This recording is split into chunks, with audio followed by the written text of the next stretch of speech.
Hello friend, welcome to my mini blog. तो यहाँ देख मुई सैलून के बाल काटी जाइछे।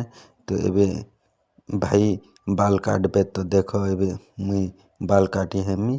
तो देख भाई बाल काटुछन। तो बाल कटा इटा फाइनाली सरवा के होचे।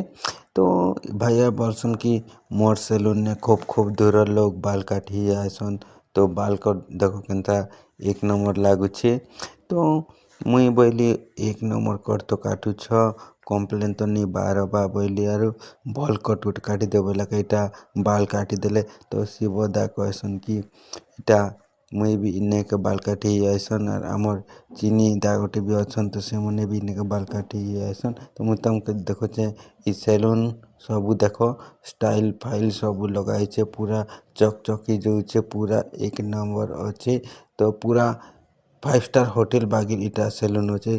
तो देख सब लोग।